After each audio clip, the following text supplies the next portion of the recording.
বিপুল অর্থ খরচ করে ব্রাজিলকে ঢাকায় এনে বাংলাদেশের বিপক্ষে ম্যাচ খেলানোর সামর্থ্য বাফুফের নেই। নিরপেক্ষ ভেন্যু হিসেবে অন্য কোনো শক্তিশালী দলের বিপক্ষে জাতীয় স্টেডিয়ামে সেলেসাওরা ম্যাচ খেললে তা হবে ইতিবাচক।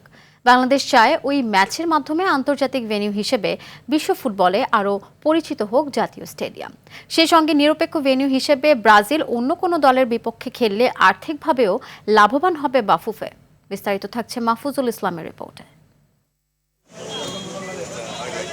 ৩ অক্টোবর সল্ট লেকে ভারতের বিপক্ষে সেলেসাওদের ম্যাচকে সামনে রেখে অনুশীলন ভেন্যু হিসেবে ঢাকায় দুটি গ্রাউন্ড পরিদর্শন করে গেছেন ব্রাজিল ফুটবলের ৫ সদস্য।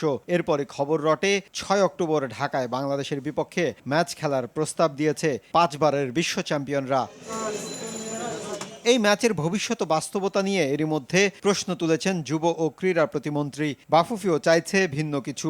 আর্থিক দিক বিবেচনায় খরচ করতে নারাজ ফেডারেশন চাইছে ঢাকা হোক ব্রাজিলের নিরপেক্ষ ভেন্যু। যদি নিরপেক্ষ ভেন্যু হিসেবে ব্রাজিল অন্য কোনো দলকে নিয়ে খেলে তাহলে আমাদের দেশের মানুষ ব্রাজিল টিমকে কাছের থেকে দেখতে পেল এবং ফেডারেশনেরও আমাদেরও কিছু ইনকাম হবে। আমাদের তো এই সামর্থ্য নাই যে আমরা এত টাকা দিয়ে ব্রাজিলকে নিয়ে খেলাতে পারবো। উইলিংলি তারা খেলতে আসে, আমাদেরকে বলে যায় উইলিংলি খেলতে আসে বা নিরপেক্ষ ভেন্যু হিসেবে খেলে যায়, আমরা সাদরে গ্রহণ করব।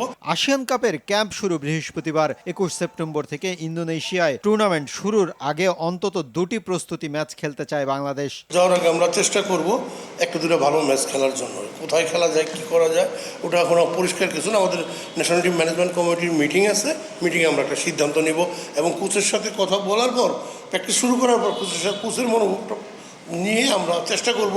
আমরাও চাইব একটা দুটো ম্যাচ খেলে যায়। ফুটবলের এমন চাকচিক্যের আড়ালে আছে নির্মম বাস্তবতা। এখনো নিষেধাজ্ঞা পুরোপুরি কাটিয়ে উঠতে পারেনি বসুন্ধরা কিংস। আবাহনীও নামেনি মাঠের অনুশীলনে। ক্লাবগুলোর সাথে বসবে, ক্লাবগুলোর সাথে বসার পর হয়তো আরও কিছু ভালো ফল হবে। ১৭ সেপ্টেম্বর লিগ শুরুর কথা থাকলেও জাতীয় দলের ক্যাম্প চলমান থাকায় লিগের ভবিষ্যৎ নিয়ে দেখা দিয়েছে শঙ্কা। এই ম্যাচটা কোন আদালতে হবে? মাহফুজুল ইসলাম, RTV, ঢাকা।